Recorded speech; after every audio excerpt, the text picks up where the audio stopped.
Question and answer series के इस episode में आप सभी का स्वागत है। हमारे साथ है वंशिका कक्षा 8 से। सीधे बिना किसी टाइम को वेस्ट किए सबसे पहले एक बात जानते हैं वंशिका से। तो वंशिका, आखिरकार नंबर आ गया। Yes sir. बड़े दिनों से ताने पे ताने थे। ये तानों का क्या संसार है, तानों की क्या दुनिया है, बताओ।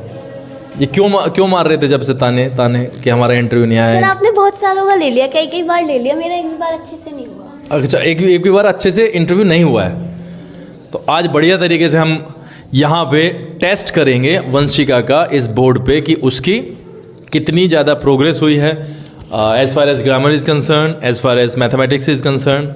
बट बिफोर दैट, वैसे तो हमने आपसे शायद वो वाला इंटरव्यू में आपने लिया था, वो वाला इंटरव्यू तो शायद हमारा हमने थोड़े ना लिया। ऊपर भी जो हुआ था वो भी हमने लिया था, आपने? हाँ आपने लिया। वो तो इंट्रोडक्शन वगैरह तो हो गया। तो अपना एक शॉर्ट इंट्रोडक्शन दे दो, छोटा सा, उसके बाद में हम देखते हैं क्या करना है। Good afternoon everyone, I am Vanshika. I am a student of class 8th and I study in genetic public. यहाँ पे रखना है इसे थोड़ा सा। I study in Genetic Public School and today I am very proud that I am present here and I am speaking in front of you. And I thank my MD sir that he give me this great opportunity to MD come हूँ here. मैं? Yes sir. MD हूँ मैं? अच्छा, मुझे तो पता ही नहीं था। चलो थैंक यू। अरे वाह, अच्छा लग रहा है। चलो टोका है मैंने जानबूझ के ताकि ये भूल जाए। बोल वहीं से। Thank you so much. And I am here just because of my parents. My mother and my father always support me, and I also thank my mother and father that they teach me at every stage of my life. Thank you. ठीक है, तो आज का जो ये आपका session होगा Vanshika, this belongs to your syllabus. तो बीच बीच में हम एक दो ऐसी मजाक कर लेंगे, लेकिन कम्प्लीटली 80-90% हम कोशिश करेंगे कि यहाँ पे प्रोडक्टिव कुछ हो। और जब ये इंटरव्यू बच्चे देखें, स्पेशली 8वीं क्लास के, दे विल मोटिवेट। ये हमारा पर्पज़ होगा, ठीक है। बाकी मजाक, चुटकुले, एवरीथिंग इज़ इंक्लूडेड, सब कुछ होगा। बट अभी कोई प्लानिंग नहीं है, जो मन में आएगा तब होगा। तो can I have a book and can you have a marker? वैसे चलो एक बच्चा यहाँ पे खड़े हो जाओ, अर्जुन ही आ जाएगा। तो सबसे पहले वंशिका, मैं आपसे सिर्फ इतना जानना चाहूँगा, आपको कुछ नहीं करना। आपको जब आप लिखोगे ना, साथ साथ बोलते हुए चलना है, right? This is the important thing. और आपको मैं 2 पैरेलल लाइंस दे रहा हूँ, जो कि आपको अंदाज़ा भी होगा कि मैं यहीं से स्टार्ट करने वाला था। ये ए बी और सी डी दोनों पैरेलल हैं, जिसको हम कैसे लिखते हैं? A B is parallel to C D now. And this is, और सिर्फ जेनेटिक का ही नहीं, everyone that sees this should be motivated. और हमने इसको क्या ले लिया? P Q. एक मार्कर की व्यवस्था करो ठीक सा, दूसरा उठाना एंड चेक इट आउट कि कौन सा ठीक चल रहा है। वहाँ पे होगा catch, right? A B C D parallel है। और यहाँ पे हम इंटरसेक्शन पॉइंट्स के नाम दे देते हैं, एस आर हमने दे दिया, राइट? हमें तो सिर्फ आपको जो हमने पढ़ाए हैं inside the syllabus, inside the syllabus, एक तो हमें आप बोल के और लिख के ये बता दो कि कौन से एंगल्स कौन से हैं। बस ये चाहते हैं हम आपसे। And after that will move further. हाँ देखो जरा, मुझे दिखा दो, इधर आके चेक कर लो, इधर कौन सा ठीक चल रहा है।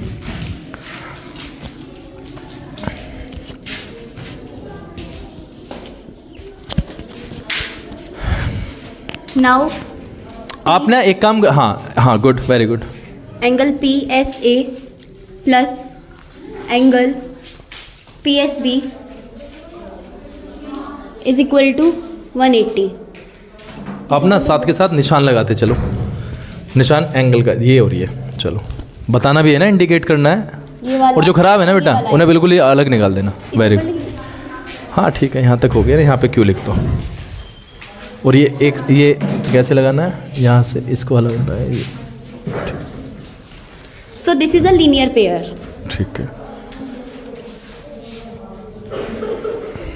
This is a linear pair because of the transversal. because of the straight line. This is the straight line AB, and that's why this is linear pair. ऐसे लिखो या फिर यहाँ पे कुछ वैल्यू वगैरह है? नहीं नहीं कुछ नहीं, अब तो बस ऐसे ही, हमें तो सिर्फ पेयर्स चाहिए सारों के। सो यहाँ पे दोनों, यहाँ पे अगर कोई वैल्यू होती हम यहाँ पर लिखते। हाँ वो जब मैं दूंगा तब बता देना, अभी तो सिर्फ 5 पेयर्स चाहिए मुझे, कौन कौन से है वो।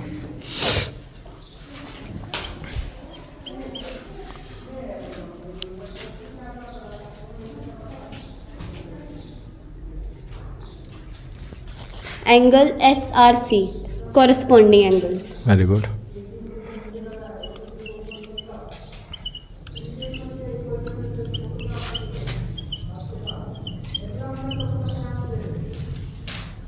अच्छा नाउ आई आस्क ना, देखो इधर आ जाओ।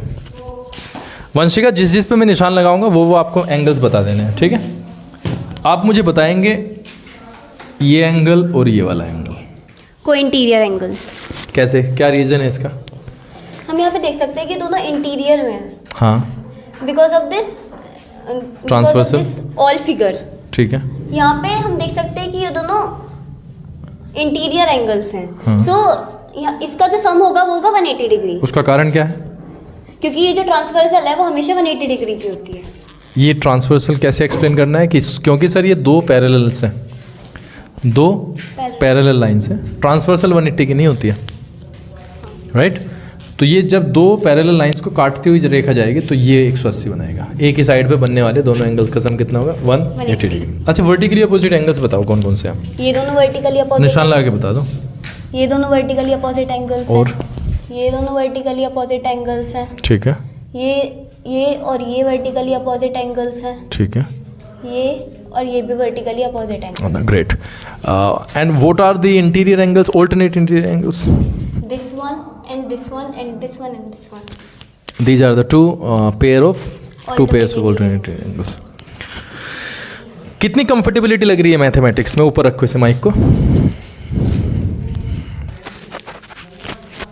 पहले जो मेरा मैथ था वो बहुत ज़्यादा खराब था, ठीक है, लेकिन बिकॉज ऑफ यू वो बहुत ज़्यादा बड़ाई कर रहे हो मेरे। बेटरिंग। किसी प्रेशर में तो नहीं हो? कुछ मैंने कुछ नोट्स वगैरह तो नहीं बना के दे दिए कि ये बोलना है? नहीं। चलो ठीक है, फिर तो बोलो।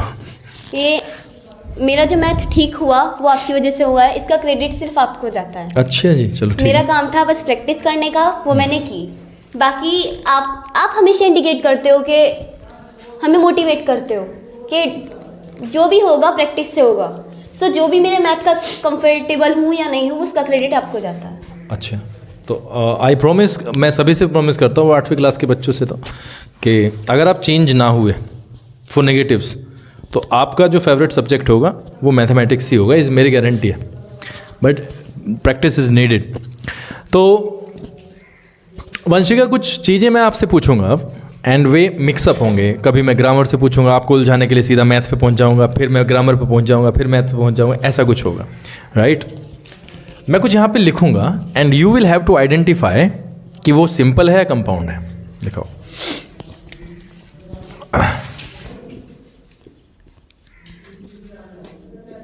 रीजन भी बताना है कि क्यों है।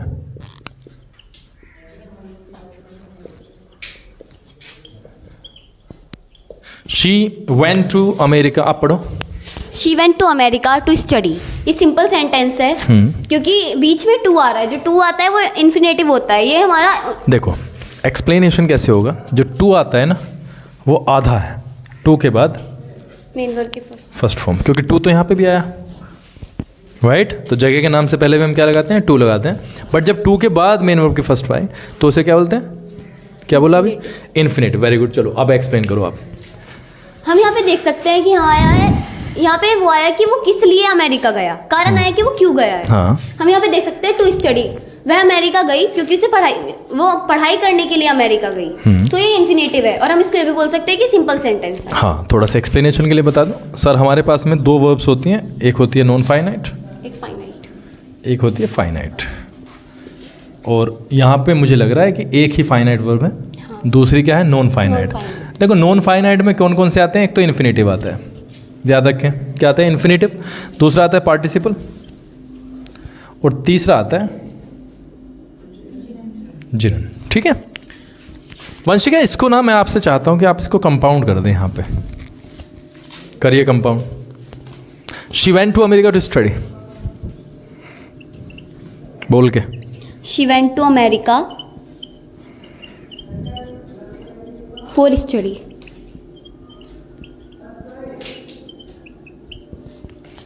ठीक है, लेकिन इसमें एक बहुत बड़ी गलती है। ये सिंपल ही हो गया, ये सिंपल ही हो गया। सिंपल में एक फाइनाइट वर्ब होती है, अगर मैं इसको टेंस को इसको चेंज कर देता हूँ तो ये चेंज नहीं हो पाएगी। सिर्फ क्या चेंज होगा, जैसे ही कंपाउंड में जाएगा तो इसका सेंस ऐसे बनेगा, वो अमेरिका गई क्योंकि वो पढ़ना चाहती थी, क्योंकि वो पढ़ना चाहती थी, क्योंकि वो पढ़ना चाहती थी। एक सेंटेंस और यहाँ पे मिसिंग है, क्योंकि लगाओ वो, शी wanted to study. हाँ, शी वॉन्टेड टू, ठीक है, वहाँ से स्टडी वो निकाल दो। तो इस तरीके से, क्योंकि मैंने क्या बताया, this is very important to understand कि कौन सा सिंपल है एंड कौन सा कंपाउंड है और कैसे है वो, राइट। मूव करते हैं। मुझे आप बताओ कि ये फिगर जो आपको दिखता है, जहाँ पे A B is parallel to C D है, एक तो फिगर का नाम बताना है अभी जब मैं पूछूंगा तब, और अगर मैं आपसे कहूँ कि बेटा ये आपका 110 है तो मुझे तो आप ये वाला एंगल बता देना, मेरा काम यहाँ से चल जाएगा। This is a figure and now you have to name it out. सबसे पहले आपको इसका नाम बताना है और ये बताना है एंगल ए डी सी कितना है और क्यों है। ये ट्रेपेजियम है। ठीक है, ये ट्रेपेजियम इसलिए क्योंकि इसकी ये जो साइड है वो पैरेलल है। हाँ। इसमें दो साइड तो पैरेलल होती है और दो नॉन पैरेलल। Very good. ये वाला जो एंगल है 110, हाँ 110 है, हाँ हाँ 110 करो 110, हाँ 110 है। ये वाला एंगल को इंटीरियर एंगल से हम इसको भी निकाल सकते हैं। कितना हो जाएगा? 70 होगा। वेरी गुड, चलो ये तो 70 हो जाएगा। तो ये एंगल आपका हो गया 70। ठीक है, मैं आपको एक पेयर देता हूँ और आपको वो क्या करना है, कंपाउंड करना है।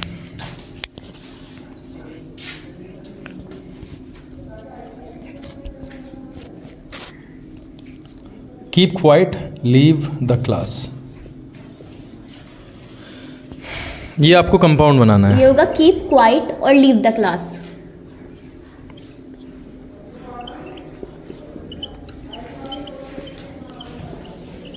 कीप क्वाइट और leave the class. English grammar में कहाँ तक कंफर्टेबल महसूस करती हो? जितना भी हमने कराया उस लेवल की अगर हम बात करें, जितना भी आपने कराया मुझे सब आता है, तो मैं सब चीज़ों में कंफर्टेबल महसूस करती हूँ। सब आता है, वर्बली और ओरली, मतलब रिटन में आप दोनों में कंफर्टेबल हो, या वर्बल में थोड़ा सा कच्चे बोलते हैं हम, तो वीक हो गए थोड़ा सा वर्बल में? वर्बल में थोड़ा हो जाता है, कंफ्यूजन होती है। ठीक है, मतलब रिटन में हम कर सकते हैं कि वो सेंटेंसेस को देख के बना सकते हैं रिटन में, ठीक है, लेकिन वही चीज़ हम वर्बल नहीं कर सकते कपड़ा। easily, इसलिए थोड़ी कंफ्यूजन होती है। अच्छा, तो हम आपका एक रियल टेस्ट लेते हैं अब, जो कि थोड़ा सा अनकंफर्टेबल लगता है बच्चों को, उसी से हम कुछ करेंगे अब। 2 यहाँ पे मैं पेयर दूंगा आपको एंड आपको वो सिंपल बनाने हैं। पहला,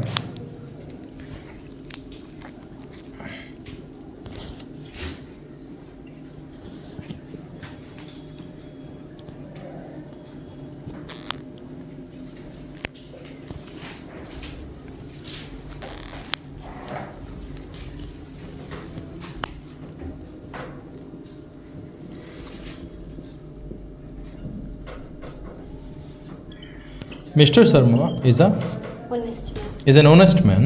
He is a famous poet. एक तो इसका आपको सिंपल करना है। नंबर 2,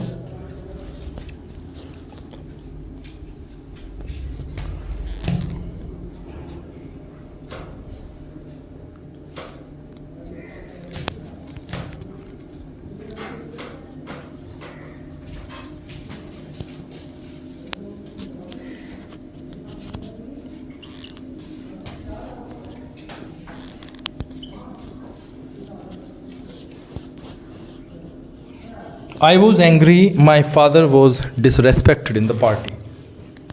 अब आप इन दोनों का सेंस समझो और इनको दोनों को मुझे सिंपल करके आप दे दें। मुझे अंदाज़ा दोगे आप टाइम का कितना हुआ है इसमें?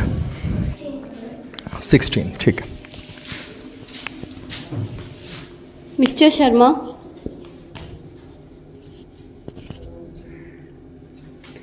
an honest man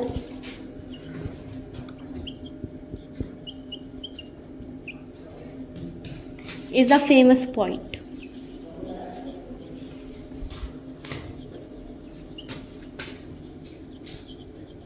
ये किस नियम के आधार पे हुआ Vanshika? Phrase in opposition. Phrase in opposition, very good. Now this पढ़ो इसे आराम से। I was angry, my father was disrespected in the party.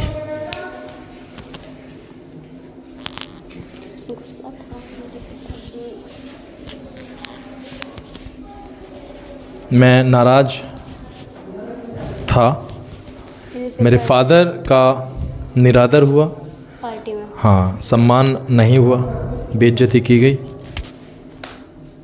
किसका कारण क्या बन रहा है वो देखो। उसके दिमाग- पापा डिसरेस्पेक्टेड हुए तो वो गुस्सा हो गया, ठीक है।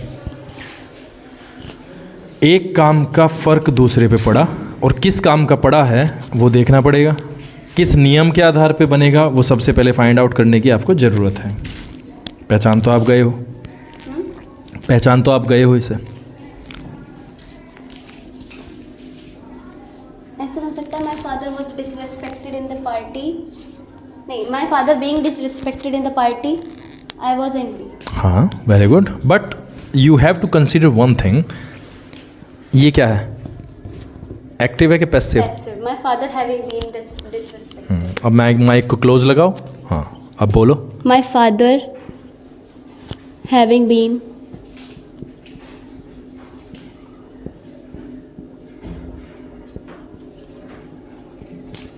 disrespected in the party. आप लोगों का बिना वजह ही फ़ायदा हो रहा है, अंदाज़ा हो रहा है ना आपको कैसे होता है ना? I was angry. तो ये वंशिका ने बनाया किस नियम के आधार पे? Nominative absolute. Nominative absolute. अच्छा चल रहा है, कहने का मतलब ये है। पाठ याद हो गया? कल किस चीज़ का पेपर है? हिंदी का। हिंदी का पेपर है आपका। सो फीलिंग गुड, सही फीलिंग है। Yes sir. एक्स्ट्रा क्लास अगर हम कंडक्ट कराना बंद कर दें तो क्या क्या नुकसान होंगे? पहला तो जो ऊपर भी सीखा है, ऊपर पहला तो वो नुकसान होगा जो भी सीखा है सब भूल जाएंगे, क्योंकि ऐसा होता है कि अगर एक्स्ट्रा क्लास चल रही है तो सब प्रैक्टिस कर रहे हैं, उसके बाद ये होगा तो चल ही नहीं रही है तो हम क्यों प्रैक्टिस करें? इतना क्लोज। फिर उसके बाद ये होगा कि अगर नहीं चल रही है तो हम क्यों प्रैक्टिस करें? पहला नुकसान तो ये होगा कि सब भूल जाएंगे। दूसरा होगा कि जो इससे आगे हम सीख सकते थे वो हम नहीं सीख पाएंगे, उससे भी बहुत बड़ा लॉस है हमारा। तो अगर मैं देखूँ तो मेरे हिसाब से जो दो बड़े नुकसान हैं बहुत ज़्यादा बड़े हैं। ये जो दो नुकसान हैं बहुत ज़्यादा बड़े हैं, जिससे कि हमारी नॉलेज पे, एजुकेशन पे बहुत बड़ा फ़र्क पड़ेगा। अच्छा, मुझसे आप प्रभावित ना होते हुए एक क्वेश्चन मैं आपसे पूछना चाहता हूँ, और मैंने जितना भी इसके बारे में कहा है उसका असर आपके उस पर पड़ना नहीं चाहिए। आप उन बच्चों के बारे में, उन गार्जियंस के बारे में क्या कहना चाहेंगे? You do not have to be rude, but एक लेवल पे आपको बताना है, क्योंकि एज ए गार्जियन अगर आप सोचो, क्योंकि you are very sensible and you are sensible enough to consider Madhav situation. अगर माधव स्कूल नहीं आएगा तो व्हाट विल यू फील? उसी के लहजे में आपसे इतनी जब बात पूछना चाहता हूँ। We have faced a day, और हमने काफ़ी दिन फेस किए हैं। मैं तो एक की बात कर रहा हूँ कि जब हमारे पास में 137 का स्ट्रेंथ आना चाहिए था, 133 या 137, और उसमें से 87 बच्चे एब्सेंट्स थे। 33 शायद उसमें, या 140 थे, जो भी टोटल था उसमें 87 एब्सेंट थे 150 के आसपास बच्चों में से। What do you think about the children who leave the classes and as well as the parents? What do you think about them? कि क्या मेंटेलिटी है, बिना आए और उसके बाद में ब्लेम भी करना है, जो बच्चे मेरे से प्रभावित नहीं होना, ठीक है? ऐसा नहीं है कि आपको मेरे पक्ष में ही बोलना है, बट एक 50-50 के लेवल पे बोलो। जो बच्चे इस क्लास में नहीं आ रहे हैं, चेयर ले लो दूसरी, कोई बात नहीं, ले आओ। जो बच्चे इस क्लास में नहीं आ रहे हैं, वो वाले बच्चे कहाँ हैं? 9th वाले? 9th वाले कहाँ हैं वे? सारे गए? हाँ, जो बच्चे इस क्लास में नहीं आ रहे हैं, सबसे बड़ा नुकसान तो उनका ही है। जो भी अगर आप सपोज करो कि अगर माधव ही नहीं आता, अगर वो बड़ा हो गया सपोज दैट, अगर वो नहीं आता उससे जो उसके साथ के जो बच्चे वो ज़्यादा सीखेंगे, उससे एक उसका जो एक नुकसान होगा कि जो वो सीख रहे हैं, जो वो सीख रहे हैं हाँ। वो नहीं सीख पाएगा। दूसरा, मैं उन पेरेंट्स के बारे में ये कहना चाहूँगी जो कि अपने बच्चे को इसमें नहीं भेज पा रहे हैं। मैं उनसे यही कहना चाहूँगी कि अगर आपका बच्चा भी बोलता है कि मुझे नहीं जाना, छुट्टी है, तो एक बार आप कंफर्म कर सकते हैं। आप वैसे तो सैटरडे और संडे की छुट्टी होती है एक्स्ट्रा क्लास की, लेकिन आप सर से कंफर्म कर सकते हैं या फिर उसके साथ के जो बच्चे उनसे कंफर्म कर सकते हैं। और मैं उन पेरेंट्स से ये कहना चाहूँगी कि अगर आप एक बार आप चेक करो कि आपके बच्चे के साथ के जो बच्चे हैं वो कितना सीख रहे हैं, तो आपको लगेगा कि आपका जो बच्चा है उसे भी इस क्लास में आना चाहिए। सो प्लीज़ एक बार चेक करें। जब हमें ब्लेम किया जाता है कि जब हमें पूछा जाता है क्वेश्चन कि ये इस पे ये नहीं आया, इस पे नहीं आया, उस दौरान हमें क्या करना चाहिए? भाई हम तो फंस जाते हैं उस दौरान। आपको सर उसी के क्लास के बच्चों को बुलाकर दिखाना चाहिए कि कितना रिजल्ट है और कितना वैसे नहीं का माइक का ध्यान रख, अदरवाइज कॉलर पे लगा लो, आप कॉलर पे लगा लो। कितना रिजल्ट है और कितना नहीं है, इसका ध्यान रखना चाहिए। That's why we are here. तो हम चीज़ों को उस लेवल पे अब लेके जाएंगे कि हम विल शो। इंटरव्यू सीरीज से आपके लहजे में कितना फ़ायदा हुआ? बहुत फ़ायदा होता है। जैसे कि जो बहुत से बच्चे होते हैं जो मतलब घबराते हैं यहाँ पे आने से, उनका जो डर है वो भी खुलेगा। उनके अंदर जो एक चीज़ होती है कि उन्हें डर लगता है बोलने में, वो आपसे बात करेंगे, आपको बताएंगे कि वो क्यों नहीं आते। तो उनसे इंटरव्यू से उनका बहुत बड़ा फ़ायदा होगा, अपने आप में ही उनका बहुत बड़ा फ़ायदा उस चीज़ से। अगर मैं अपनी बात करूँ तो मैं भी पहले ऐसी ही थी, मुझे भी नहीं जाना अच्छा लगता था, लेकिन मैंने जब से आपने इंटरव्यू कंडक्ट करे, आप देखते हैं कि मैं डेली जाना शुरू करती हूँ। ये सिर्फ उसी बात का नतीजा है कि जो इंटरव्यू हो रहे हैं उनसे बच्चे की जो भय है ये सब खुल जाता है, वो जाके वहाँ बोल सकता है। और अब आप इधर खड़े हो गए ताकि आपका फेस सामने आए, ठीक है? ये जो हमारा कल शपथ ग्रहण समारोह हुआ, अचानक हुआ, इससे क्या शिक्षा मिली और कैसा रहा? होना चाहिए था या अननेसेसरी था? इसके बारे में जरा आप बताओ। ये जो शपथ हुई है, अगर बहुत से बच्चे इसको सही में मानते हैं तो उनकी लाइफ में बहुत बड़ा सुधार होगा, और जो नहीं मानते हैं उनकी लाइफ में आई थिंक और भी ज़्यादा नुकसान होगा। कि सबसे पहली बात कि शपथ भगवान की थी, अगर वो उस बात को नहीं मानते हैं तो उनकी लाइफ में अपने आप में एक इतना बड़ा नुकसान होगा। जैसे कि वो सोचते हैं कि हमने बोल तो दिया, लेकिन अब किसी को क्या पता लग रहा है कि हमें कर रहे हैं कि नहीं कर रहे। लेकिन भगवान तो सबको देखता है। भगवान आपकी करनी, जो भी आप करते हो उसका जो फल आता है वो आपको ही भोगना पड़ता है, वो कोई और तो भोगता नहीं है। तो जो भी झूठ सच बोल रहे हो वो अपने आप को देख कर बोलो। तो जिस पर्पज़ के लिए हम यहाँ पे हैं विद्यालय में, उस पर्पज़ का पहला स्टेप हम विद्यार्थियों को देने वाले हैं, और वो सीधा सीधा जाएगा उनके फादर के पास, यानी मदर के पास, फादर के पास। यानी जिस लक्ष्य के साथ हम यहाँ पे हैं कि हम अपने मम्मी पापा का नाम रोशन करें गांव समाज में, उसका पहला स्टेप है ये जो वीडियो आपका शूट किया जा रहा है, ये सीधा जाएगा YouTube एडवर्टाइजमेंट के हिसाब से कहाँ पे? बाजार में, बैनर के लिए। And you will be position to besides your father's image. पापा का फोटो, नोबडी विल टॉक।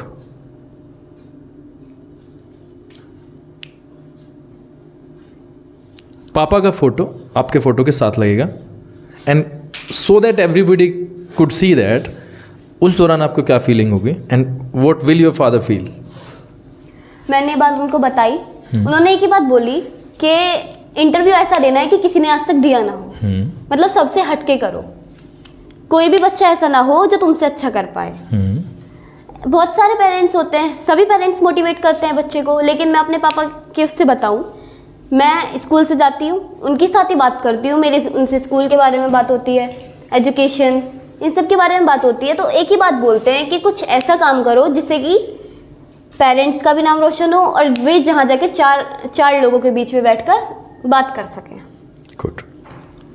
और हमने एक और सीरीज चलाई है, हमने नहीं चलाई है, भगवान ने